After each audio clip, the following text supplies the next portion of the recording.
L'honorable député de Chambly-Bourdois. Merci beaucoup, Monsieur le Président. Merci pour le chaleureux accueil de mes collègues. En fait, c'est intéressant parce que malgré l'enthousiasme, la littératie financière, c'est pas nécessairement le sujet qui peut sembler le plus palpitant d'entrée de jeu. Mais cela étant dit, Monsieur le Président, c'est tout de moins un sujet qui est extrêmement important. Et c'est un sujet qui est important autant pour les jeunes qui commencent leurs épargnes, qui commencent à comprendre c'est quoi investir, c'est quoi avoir de l'argent, mais c'est aussi important pour les aînés qui sont en retraite et qui doivent gérer justement leur fonds de pension et les sous qui sont plus limités dans les années plus tardives, étant donné qu'on ne travaille plus et on prend une retraite bien méritée. Donc, à cet égard, le projet de loi C-28, Monsieur le Président, vise la création, à la suite de consultations et d'une étude qui a été enclenchée, vise la création d'un poste, justement, d'un chef qui s'occuperait de la littératie financière des gens, des Canadiens et des Canadiennes. Dans cette optique, initialement, on a opposé ce projet de loi pour des raisons que je vais expliquer, mais on va appuyer à la troisième lecture pour des raisons que je vais également me permettre d'expliquer. Tout d'abord, notre opposition a été maintenue pour plusieurs raisons. Premièrement, et non le moindre, c'est le fait que c'est un poste qui ne serait pas obligatoirement bilingue. Et je pense que quand on a vu justement l'excellent projet de loi récemment de ma collègue de Louis Saint-Laurent qui fait un excellent travail dans ce dossier, cela dit en passant. Mais quand on parle du bilinguisme des agents du Parlement, je pense que quand on crée un poste comme ça, qui n'est pas nécessairement un agent du Parlement, mais un poste d'un individu qui doit faire affaire avec les gens de toutes les communautés linguistiques, que ce soit au Québec, où est-ce qu'on a évidemment une forte concentration de gens dont la première langue est le français, ou que ce soit au Nouveau-Brunswick ou dans l'Est de l'Ontario et ainsi de suite. Monsieur le Président, je pense que quand on parle de littératie financière, il faut bien être capable d'apprendre cette littératie-là aux gens dans leur langue, dans la langue de leur choix, dans nos deux langues officielles. Donc ça, c'était un point très important. Maintenant, on a essayé de présenter un amendement à cet effet en comité qui a malheureusement été rejeté par le gouvernement, mais tout de moins, on veut quand même appuyer ce projet de loi maintenant, tenant compte que c'est un bon début, mais tout de moins en dénonçant le fait que c'est un poste qui devrait, selon nous, être obligatoirement bilingue. Ça devrait être une exigence très simple, mais très importante.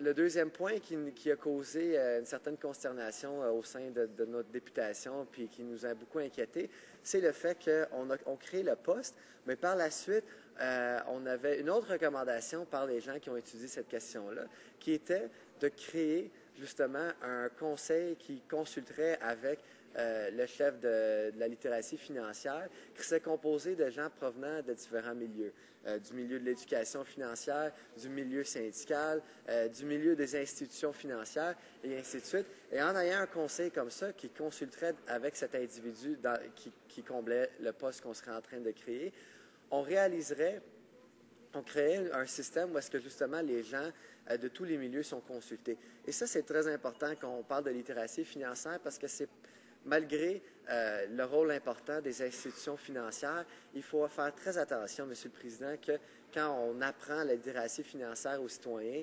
qu'on ne fait pas ceci seulement dans l'intérêt des institutions financières. C'est quelque chose qui doit être fait tenant compte des réalités de tout le monde, des réalités de différents milieux. Justement, quand on parle, mettons, des syndicats, l'importance des pensions. Quand on parle des institutions financières, il y a l'importance de l'investissement. Et quand on parle de gens qui sont en mesure d'éduquer les citoyens, et ainsi de suite, je pense que c'est très important d'avoir un conseil à cet effet. Maintenant, on nous dit, par la suite de l'étude en comité, que ce n'est pas un conseil qui doit être mis sur pied nécessairement par un projet de loi, mais c'est quand même, on est inquiet au niveau de la volonté politique qui existe actuellement à cet effet. Je pense que le conseil devrait être créé par le projet de loi. Pourquoi attendre? Pourquoi espérer que ça sera créé? Je pense que si on peut l'exiger dans le projet de loi, on serait déjà en avance à ce niveau. Donc, on est très inquiet à ce niveau-là et c'est quelque chose qu'on exigerait. Mais encore une fois, c'est une inquiétude importante, mais qui mais qui n'est pas suffisant pour s'opposer au projet de loi. Je pense qu'il faut quand même prendre ce bon premier pas dans la bonne direction afin de créer un poste justement pour commencer cette éducation au niveau de la littératie financière. L'autre, c'est pour ces raisons-là qu'on opposait, mais on a aussi accepté, encore une fois, Monsieur le Président, qu'on va dans la bonne direction, donc on est très à l'aise d'appuyer pour l'instant, malgré qu'on va continuer à pousser une amélioration de les mesures dans ce dossier. En parlant de ce dossier, Monsieur le Président, ayant l'opportunité justement de parler de littératie financière, de parler du projet de loi C-28, ça serait malheureux pour moi de passer l'opportunité de parler de comment ce dossier, cet enjeu affecte les gens chez nous.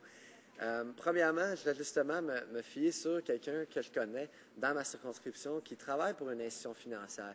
Et je parle d'un très bon, qui est devenu un très bon ami, si je me permets de le dire, un citoyen avec qui j'ai eu la chance de souvent échanger. Il s'appelle Jacques Rémy et c'est le directeur général de la Caisse populaire des Jardins de Belleuil-Mont-Saint-Hilaire dans ma circonscription. Et quand je me suis assis avec lui à un souper un samedi soir dans mon comté, j'ai eu l'opportunité de discuter avec lui de différents problèmes qui font face aux citoyens au niveau de leur pension, au niveau de leur retraite, au niveau de leurs investissements. Et un des gros problèmes qu'on a actuellement, c'est la dette. Il y a beaucoup de citoyens qui s'endettent de plus en plus. Et je pense qu'à ce niveau-là, ce n'est pas nécessairement la faute de l'individu, mais je pense qu'il y a un manque de littératie financière.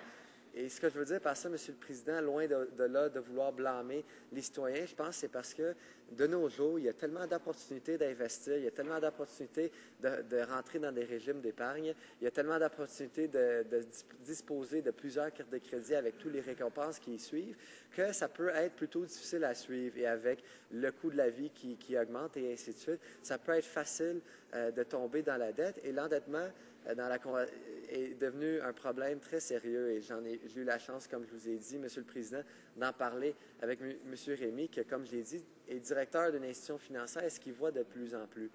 Et quand je pense, par exemple, dans une circonscription comme la mienne, où est-ce que justement il y a beaucoup de pauvreté cachée. On est en banlieue, il y a des belles résidences qui sont bâties, il y a des gens des fois qui ont deux, trois voitures dans la cour, mais ça ne veut pas nécessairement dire qu'ils n'ont pas des problèmes d'endettement qui peuvent mener à des problèmes de pauvreté. Donc c'est pour ces raisons-là qu'en tant que député représentant ces gens-là, que je pense que c'est tellement important de pouvoir promouvoir la littératie financière de toute façon qu'on peut. Et c'est quelque chose que une idée, une valeur que je partage avec mes collègues. C'est pour cette raison qu'on va appuyer encore une fois ce bon premier pas, mais tenant compte du fait extrêmement important qu'il faut continuer à améliorer les mesures, il faut continuer à améliorer les systèmes qui sont en place. L'autre exemple, l'autre anecdote que j'aimerais vous conter, Monsieur le Président, dans le dossier de la littératie financière, c'est à Chambly. On a à chaque année le Salon des aînés. Le Salon des aînés, c'est un exercice très intéressant et très important dans notre communauté. C'est quand les organismes qui servent les aînés et qui leur offrent des services se regroupent, et ça inclut les députés, autant les députés qui siègent à l'Assemblée nationale à Québec, autant les députés qui siègent à Ottawa au fédéral. Ça nous permet, nous aussi, d'avoir des kiosques, mais aussi les organismes. Et on distribue des pamphlets et ainsi de suite, mais il y a aussi des présentations qui sont faites par des intervenants dans la communauté. Et une des présentations qui a été faite l'année passée, quand j'ai assisté pour la première fois à ce salon-là, dont j'ai assisté 2 fois encore une fois cette année, une des présentations qui a été faite, qui était extrêmement intéressante, c'était justement au sujet de la littératie financière. Et ce qui était question, comme je l'ai dit au préalable d'entrée de jeu dans mon discours, c'était justement la question des pensions et la question de pouvoir justement s'assurer qu'on gère bien nos pensions, on gère bien nos REER et tout ce qu'on a, toutes les ressources financières justement dont on dispose, dont on a travaillé très fort pour épargner au cours de nos années. C'est un appui financier bien mérité dans le cas de nos aînés. Et je pense que si on est en mesure de pouvoir promouvoir la littératie financière et d'améliorer le sort de nos aînés en s'assurant qu'ils sont en mesure de disposer des outils éducatifs qu'on puisse leur offrir en tant que gouvernement, en tant que député, je pense que c'est quelque chose de très louable. Et encore une fois, Monsieur le Président, je pense que souvent, quand on parle de ce dossier-là, ça revient encore une fois à expliquer l'importance de ça. Parce que quand on parle de littératie financière, un des pièges dans lesquels on peut souvent tomber, c'est trop souvent penser qu'on est en train de blâmer les gens, dire qu'ils ne sont pas éduqués, dire qu'ils ne sont pas en mesure de gérer leur argent. Et je ne peux pas mettre l'emphase assez là-dessus, Monsieur le Président. C'est absolument pas le problème dont on fait face aujourd'hui. Je pense que le problème, c'est que les gens se sentent débordés avec les différentes options d'investissement auxquelles ils font face. Et c'est exactement un problème auquel nos aînés font souvent face. Justement, ils vont souvent avoir des appels à la maison pour différentes offres de services. D'ailleurs, en parenthèse, souvent, ces appels-là sont des appels frauduleux. C'est un gros problème. Le taux de criminalité, c'est pour une des raisons, si on peut faire la parenthèse là-dessus, qu'on a appuyé le projet de loi du gouvernement visant justement des peines plus sévères pour les gens qui commettent des crimes auprès des aînés. Mais cela étant dit, Monsieur le Président, je pense que quand on voit beaucoup de nouvelles mesures, des nouvelles mesures qui sont là, qui permettent aux gens d'investir, de prendre leur retraite de façon relativement aisée, je pense que pour un aîné, c'est vraiment important qu'il puisse se fier à quelqu'un, et c'est la personne justement qui comblerait le poste qu'on créerait aujourd'hui ou au moment de voter ce projet-là, bien sûr. Et je pense que c'est quelque chose qui peut être très inquiétant et ça s'applique pour les jeunes aussi, Monsieur le Président. J'ai parlé des aînés, j'ai parlé de leur vécu, mais aussi les jeunes qui commencent leur vie, qui commencent à apprendre c'est quoi disposer d'un revenu, d'avoir de l'argent à dépenser. Et quand on est jeune, Monsieur le Président, et j'ai assez d'expérience et je pense qu'on a tous passé par là, on arrive à une situation dans notre vie où est-ce qu'on a de l'indépendance, on est en mesure de dépenser de l'argent pour la première fois dans notre vie. Et ça arrive qu'on veut justement savoir si on peut, comment bien le dépenser, comment justement se permettre peut-être des petits plaisirs, si bien sûr on est en mesure de le faire, mais aussi prendre des décisions sages et responsables. Et encore une fois, je me répète, mais c'est tellement important de le dire, Monsieur le Président, c'est pas pour dire que les jeunes ne sont pas en mesure de le faire, mais c'est que de plus en plus, quand on est jeune, on se fait offrir à un âge très jeune des offres de cartes de crédit. À un âge très jeune, on essaie d'apprendre comment investir dans des REER, comment investir dans le fameux pyramide de la retraite qui consiste des REER, mais aussi des contributions qu'on fait à nos plans de retraite. Et quand on arrive à cette situation-là dans notre vie, c'est très important d'avoir un appui sérieux de la part du gouvernement et au sein de différentes agences avec un poste justement qui aurait comme mandat de promouvoir la littératie financière. Mais c'est intéressant, Monsieur le Président, parce que ça fait plusieurs minutes que je parle de ce dossier-là, mais ça nous fait réaliser que la littératie financière peut dire des choses différentes pour différentes personnes. Je pense qu'on le voit dans mes commentaires, ça peut dire différentes choses pour différentes personnes de tous âges.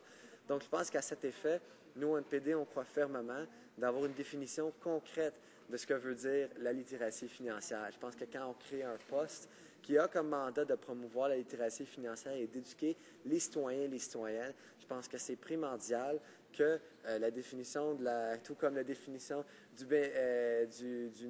fameux net benefit, du bénéfice net, je pense que comme dans ce cas-là, il faut absolument avoir une définition qui est claire. Et comme ça, on est en mesure d'avoir un responsable et un chef qui est capable de bien gérer le dossier quand il y a plus de clarification et de précision qui sont apportées à la définition. Au préalable, Monsieur le Président, le manque de définition claire, c'était une des raisons qu'on a décidé de s'opposer au projet de loi, mais encore une fois, je pense que les retombées positives pour l'instant sont plus fortes que les retombées négatives. Donc, malgré qu'on cherche encore plus de clarifications à ce niveau-là et on espère pouvoir l'apporter au fil des prochains mois et années pendant que cette dossier va continuer d'évoluer, c'est tout de même une inquiétude qu'on a, une inquiétude qui est extrêmement importante à soulever aujourd'hui. En parlant de notre changement de position sur ce projet de loi-là, Monsieur le Président, je dois aussi expliquer l'autre raison pour laquelle on est venu à cette conclusion-là, et c'est le travail qui a été fait en comité. Je peux penser notamment à notre porte-parole en matière de protection des consommateurs, et c'est quelque chose qui est tellement important pour la protection des consommateurs, c'est-à-dire la littératie financière. Le député de Sudbury qui a fait un excellent travail dans ce dossier. Et lui, ce qu'il nous a expliqué de façon si rigoureuse, c'est que justement, quand ils ont eu l'opportunité dans le comité de finances d'étudier ce projet de loi et ce dossier, il y a eu des témoins qui sont arrivés, qui ont revendiqué beaucoup de ce que nous, au NPD, on revendique. Les inquiétudes et les points dont j'ai soulevés au cours de mon discours, Monsieur le Président. Mais je pense que quand on regarde quand on regarde justement le travail qui a été fait en comité, les témoins ont réussi à bien expliquer aux députés l'importance d'avancer avec ce premier pas. Et je pense que pour nous, avoir entendu ce témoignage, ça serait une erreur grossière de ne pas appuyer ce bon premier pas, même si ça nous a aussi permis de savoir que les problèmes qu'on a avec ce projet de loi sont validés. D'ailleurs, Monsieur le Président, je me permets malgré, je pense que c'est une belle opportunité pour faire valoir le travail en comité, pour faire valoir l'importance de pouvoir inviter des témoins qui sont des experts dans la matière et d'inviter des témoins qui proviennent de tous les milieux. Je pense que quand on regarde les différents témoignages qui ont été faits, on avait des gens qui venaient littéralement de tous les domaines. On avait des gens qui sont économistes. On avait des gens qui venaient des institutions financières. On avait des gens aussi qui venaient du milieu syndical. Et je pense que quand on voit tous ces gens arriver ensemble et discuter de façon sérieuse d'un dossier qui nous affecte tous, sans pour autant laisser pencher sur un des intérêts plus qu'un autre, je pense que ça nous permet d'avoir une bonne vision claire et qui représente justement le bien de tous. Et je pense que quand on regarde je pense quand on regarde l'intérêt de tout le monde, ça c'est l'autre aspect, Monsieur le Président, qui est tellement important dans ce dossier. L'automne passé et au cours du printemps, on a débattu d'un projet de loi dont le numéro m'échappe malheureusement, mais c'était le projet de loi qui visait justement à mettre sur pied un autre compte d'épargne retraite qui ressemble beaucoup au REER. Et je pense que quand on a pris la parole sur ce projet de loi, on a soulevé beaucoup d'inquiétudes au niveau des différents comptes et les régimes de retraite qui existent, parce qu'on ne veut pas tomber dans le même piège qu'on a vu arriver si souvent à différentes personnes qui ont vu les compagnies pour lesquelles ils travaillaient faire faillite et qui ont perdu leur pension. On ne veut pas que les régimes de retraite et les pensions des gens qui ont travaillé si fort pendant si longtemps deviennent menottés après le sort d'une entreprise qui gère mal ses investissements et une entreprise qui, conséquemment, tombe dans le trou. C'est ce qu'on a vu de façon alarmante aux États-Unis, au cœur, au noyau de la dernière récession, notamment en 2008. C'est ce qu'on a vu arriver. Et c'est pour cette raison-là que je pense que le dossier de la littératie financière devient davantage plus important, parce que ça nous permet d'entamer justement une conversation sur ces régimes de retraite-là, sur les REER et sur toutes les mesures dont on dispose en tant que citoyen, en tant que travailleur, peu importe dans quel milieu on est.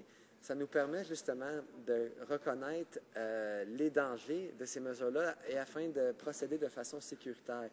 Il n'y a rien de pire, Monsieur le Président, que quand on travaille pendant des années et on investit, on contribue dans différents systèmes de retraite et qu'on se retrouve dans une situation où est-ce qu'on a perdu cet argent-là justement à cause de mauvaises décisions qui ont été prises par les gens qui sont à la tête de ces différentes entreprises-là.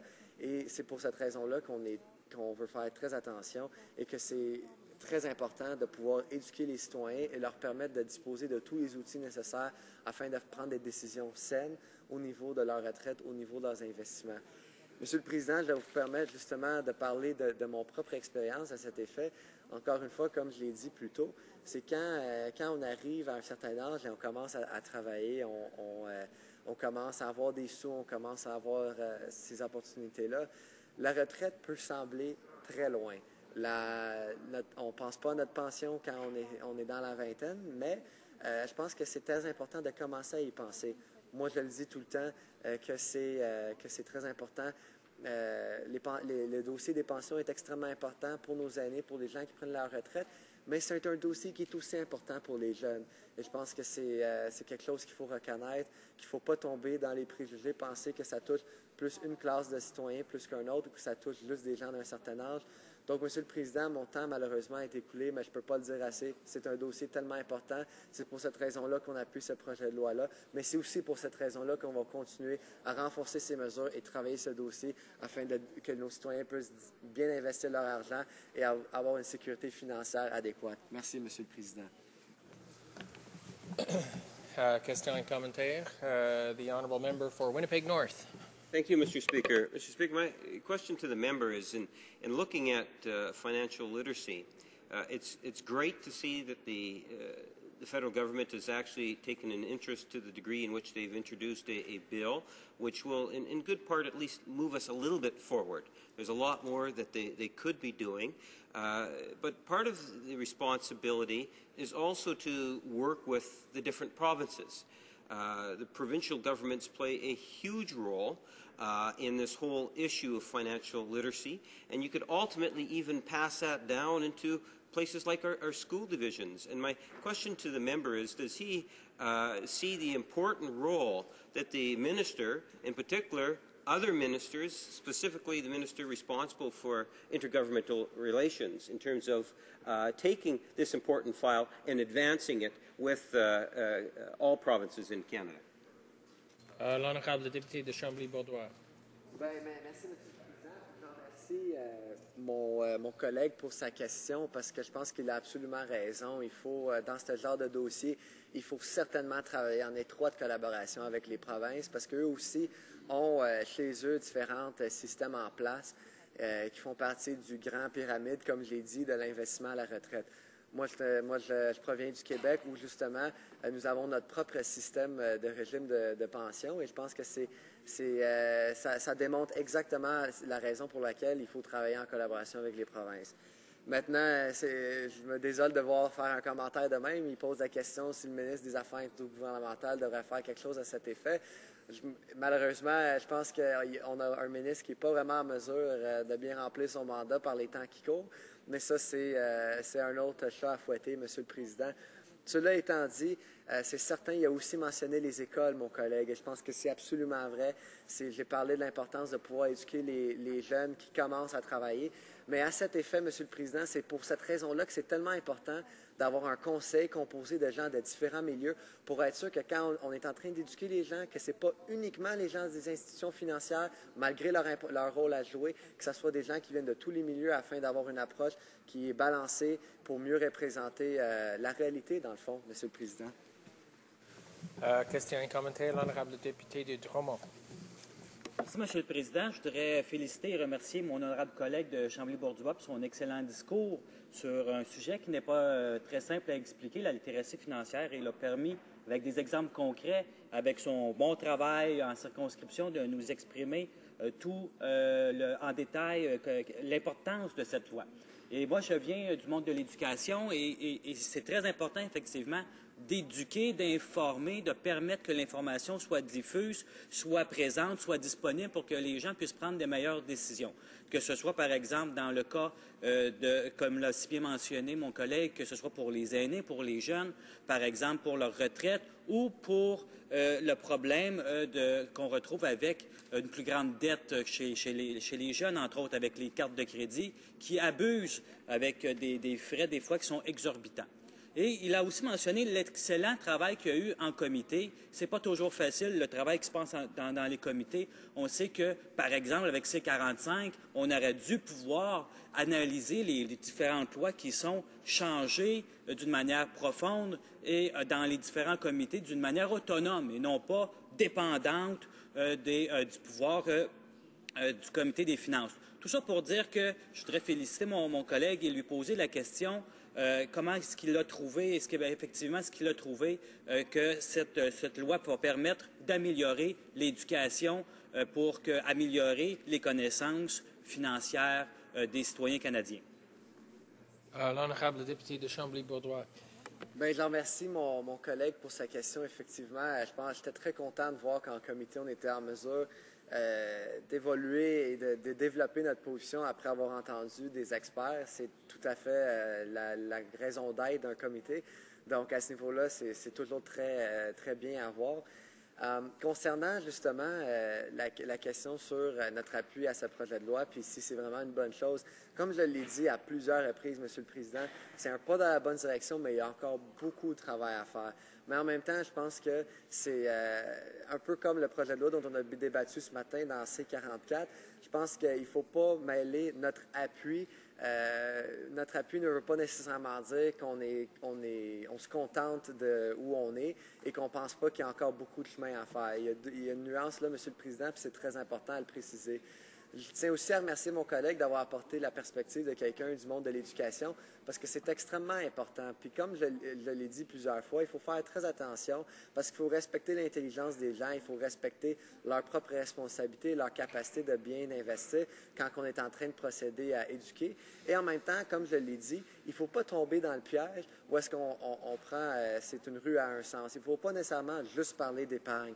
Il faut vraiment faire comprendre les gens la réalité de nos systèmes financiers, puis comment ils peuvent se servir de ceux-ci afin d'être sécuritaires dans leur retraite, mais aussi de pouvoir avoir des retombées positives dans leur portefeuille. Questions et commentaires, l'honorable député de Sherbrooke. Merci, Monsieur le Président. Je remercie mon collègue pour son discours. Vous savez, au NPD, on a toujours été un parti qui se positionnait pour régler les problèmes de pauvreté au Canada.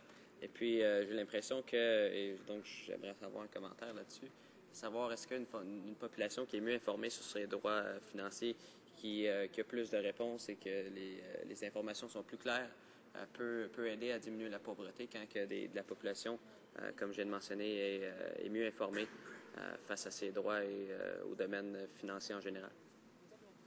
L'honorable député de Chambly-Bordois. Merci beaucoup. Puis je remercie mon collègue pour sa question parce que c'est exactement la raison pour laquelle on dit qu'il faut encore faire beaucoup de chemin. Parce que justement, c'est le genre d'éducation, c'est le genre de travail qu'un gouvernement peut faire, qu'un député peut faire en collaboration avec toutes les autres instances afin d'aider les gens à sortir de la pauvreté, d'aider à justement disposer des moyens dont ils ont et de maximiser leur impact. Et avec cet objectif-là en tête, de justement de régler le problème de la pauvreté, comme on tente de le faire en tant que député, je pense que justement, c'est exactement pour cette raison-là qu'il faut continuer de pousser dans ce dossier. Il faut continuer d'élaborer la chose, d'apporter des précisions à qu'est-ce qui est la définition de la littératie financière, qu'est-ce qui est le mandat de façon encore plus éclaircie de ce chef qu'on créerait avec ce projet de loi. Donc, c'est tout à fait pertinent, Monsieur le Président. Puis, je vous dirais aussi que, pour revenir à mes commentaires dans mon discours, justement, l'endettement, c'est pas souvent les gens qui sont endettés n'ont pas l'apparence d'être pauvres, mais c'est un problème qui fait beaucoup partie de la pauvreté, particulièrement dans ma circonscription de Chambly-Borduas. C'est une piste très dangereuse. C'est ce qu'on appellerait en anglais un slippery slope, justement, quand on tombe dans les problèmes d'endettement qui peut mener et exacerber le problème de la pauvreté. Donc, on peut justement régler le problème d'endettement ou au moins faire notre part, c'est-à-dire on ne réglera pas tout seul puis ni du jour au lendemain, c'est sûr, mais en ayant une bonne littératie financière auprès des gens, on peut faire notre part pour essayer de régler ce problème-là qui est de plus en plus présent dans notre société et qui, selon moi, est une forme de pauvreté cachée très préoccupante.